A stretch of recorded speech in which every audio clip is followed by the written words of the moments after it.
반갑습니다. 오늘 아모스 9장 마지막 장 가도록 하겠습니다. 자, 아모스는 목자요 뽕나무를 키우는 농부라고 말씀을 드렸죠. 이렇게 정말 원래 그는 선지자가 아니다라고 스스로 말을 하죠. 태어나면서부터 선지자로 부름받은 사람도 있지만, 그리고 스스로 소원해서 선지자적인 사명을 감당하는 사람도 있지만, 아모스와 같이 어느 날 하나님이 오셔서 내 말을 전하라 라는 그런 소명을 받는 분들도 있습니다. 그래서 우리는 하나님이 언제든지 하나님의 일들을 위해서 소명하시면 아멘 할 수 있어야 되는 거죠. 그 아멘 하는 자리에 여러분이 계신 줄로 믿습니다. 오늘 아모스 9장에 가시면 5번째 환상을 아모스에게 보여줍니다. 이거 아모스는 지금 여러 번의 환상을 보는데 그 환상의 줄기가 뭔가요? 심판이죠. 심판. 이미 아모스 때에는 북이스라엘을 하나님은 심판하시기로 결정을 하셨어요. 그럼에도 불구하고 왜 아모스를 부르셔서 왜 말씀을 전하시고 계시는가요? 그래서 국가적인 심판, 그러니까 아수르에 의한 멸망은 이미 결정이 되어져 있지만 개별적인 남은 자를 하나님은 찾으시는 거예요. 그 남은 자가 되기 위해서 어떻게 해야 될 것인가? 그 답이 9장에서 다시 한번 우리에게 알려주고 계십니다. 그 소리를 들으시길 바랍니다. 9장 1절에 가시니까 내가 보니 주께서 제단 곁에 서서 이르되, 이렇게 말씀하시면서 내가 그 남은 자를 칼로 죽이리니 그 중에 한 사람도 도망하지 못하며 그 중에 한 사람도 피하지 못하리라. 자, 하나님이 8장에서 여름 과일 바구니를 보여주시면서 심판에 대해서 이제 급박한 심판, 이제 진노가 이제 실행되리라고 말씀을 하셨죠. 이게 여름 과일이 너무 무르익은 걸 얘기하죠. 그래서 이것은 이제 곧 감홍시로 하면 터질 것 같은 그런 상태였는데 이제 그것이 터지는 거예요. 터지는데 제단에서 하나님이 칼을 가지고 남은 자들을 다 쳐서 멸하신단 말이죠. 그 악행을 행했던 자들을 지금 치신다는 말씀인데 장소가 중요합니다. 장소가 지금 어딘가요? 제단이라고 했어요. 제단이 어디에? 번제단을 얘기하거든요. 그러니까 성소를 얘기하는 거예요. 성소에서 하나님은 지금 이 심판을 시작하고 계신다는 것이죠.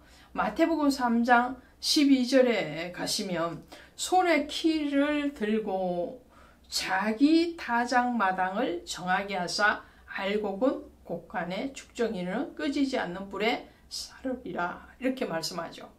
자기 타작마당이라 했어요. 남의 타작마당에 가서 일하는 일꾼이 아니에요. 주님은 주인이시거든요. 주인이시기 때문에 자기 타작마당에서 알곡과 죽정이의 선별 작업을, 심판의 일을 행하시는 거예요. 오늘 제단에서 그 일을 행하세요. 베드로전서 4장 17절 가니까 하나님의 집에서 심판을 시작하실 때가 이르렀습니다, 이렇게 말씀해요. 하나님의 집이에요. 우상의 집에서 하나님이 가서 심판하시는 게 아니에요.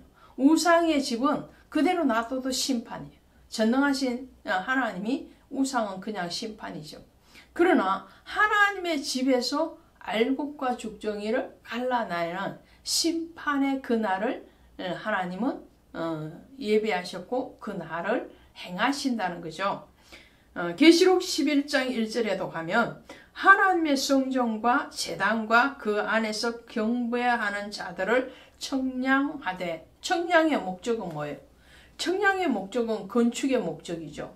하나님의 집을 세울 때 청량하는 거죠.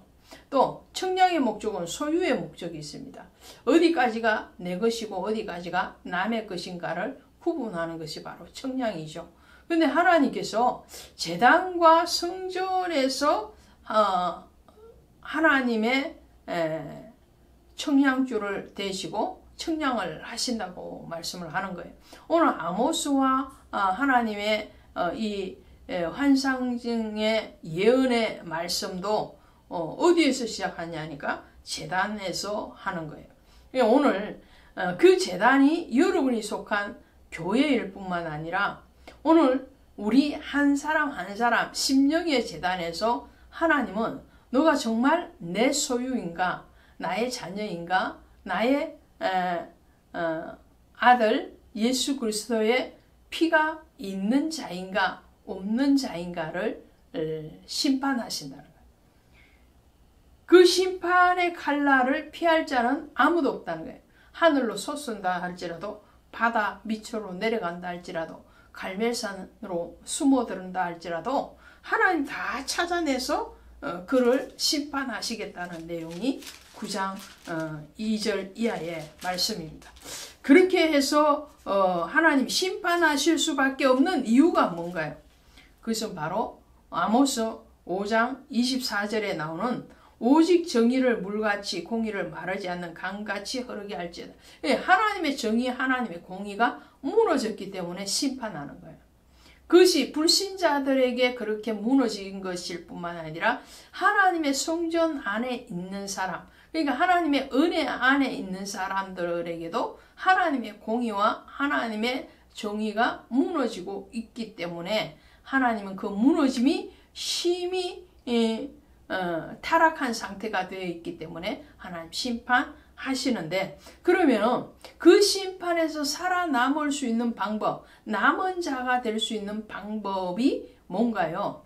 그것은 4장 6절, 8절, 9절, 11절에 가니까 하나님께로 돌아오라, 여호와께로 돌아오라고 말씀해요. 돌아오라는 거예요. 돌아오라는 것은 유턴해서 오라는 거예요. 이게 회개잖아요. 회개는 가던 길을 돌이켜서 다시 원점으로 돌아오는 거예요. 그 원점에 누가 계시기 때문에요? 하나님이 계시기 때문에 돌아오라는 거예요. 우리가 죄의 생각이 스쳐 지나가지 않는 사람 아무도 없습니다. 누구든지 마음에 죄를 품거나 실질적으로 그 행한 것, 마음에 행한 것, 생각한 것을 행동으로 옮길 때도 있죠. 그러나 그것이 둥지를 틀게 하지는 말으라고 그랬어요. 그것을 빨리 돌이키라는 거죠. 그 다음에 5장 4절 6절에 가면 여호와 하나님을 찾으라 그래요. 하나님께로 돌아와서 오고 하나님을 찾으라는 거예요. 그것이 살아남는 방법이죠. 자, 그래서 하나님이 이스라엘 백성들을 심판할 때는 이방 나라를 심판한 것과 같이 심판하시는 거예요. 잣대가 똑같아요. 말씀의 잣대로 구스를 심판하거나 블레셋이나 애굽 땅을 심판하신 것처럼 하나님의 성전에서 하나님의 제단에서 하나님의 사람들을 심판하실 때도 하나님의 말씀 청량주를 대고 심판을 하시겠다는 말씀이죠. 그럼에도 불구하고 하나님의 은혜 하심은 무엇이냐면은 이스라엘 족속들을 어떻게 해요? 다시 회복시키겠다라는 말씀을 하시죠. 8절 이하에 가시면, 8절에 가시면 주 여호와의 눈이 범죄한 나라들을 주목하려니 내가 그것을 지면에 멸하리라. 그러나 야곱의 집은 온전히 멸하지는 아니하리라. 여호와의 말씀이니라. 하나님의 적자이기 때문에 하나님이 택한 백성이요 나라이기 때문에 하나님 그들을 완전히 멸망시키지는 아니하시고 다시 회복시키겠다. 그것이 11절에 나오는 그날이에요. 여기서 그날은 뭐예요? 그날은 구원과 회복의 날. 다윗의 무너진 장막을 일으키고 그것들의 틈을 막으며 그 허물어진 것을 일으켜서 옛적과 같이 세우고 다시 회복시키겠다는 말씀을 하시죠. 이스라엘을 다시 회복시키겠다. 왜 회복시키겠냐? 하나님의 언약이 있기 때문에. 사무엘하 7장 14절에 하니까 나는 그에게 아버지가 되고 그는 내게 아들이 되리니 그가 만일 죄를 범하면 내가 사람의 매와 인생의 채찍으로 징계하려니와 그랬어요.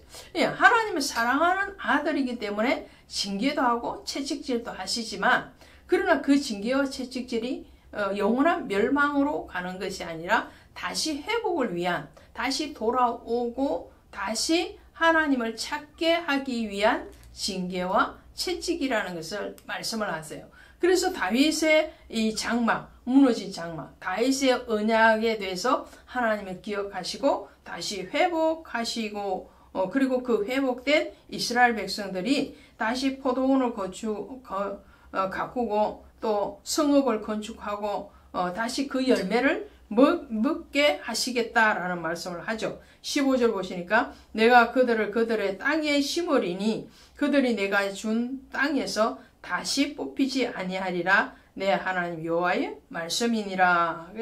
땅에 다시 심는데요. 땅을 정화시키는 거죠.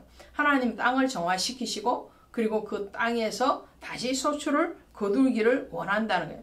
농부를 세 단계로 나누면 상농이 있고 중농이 있고 하농이 있다고 그래요. 상농은 어떤 사람이냐 하면 땅을 잘 가꾸는 사람이 상농이라. 중농은 곡식을 잘 가꾸는 사람이 중농이라고 그래요. 하농은 풀을 그러니까 잡초를 잘 키우는 사람이 하농이라고 그래요. 그러니까 아주 게으른 사람이 하농인 거죠. 근데 열심히 일을 해서 곡식을 풍성하게 가꾸는 사람도 중농밖에 되지 않아요.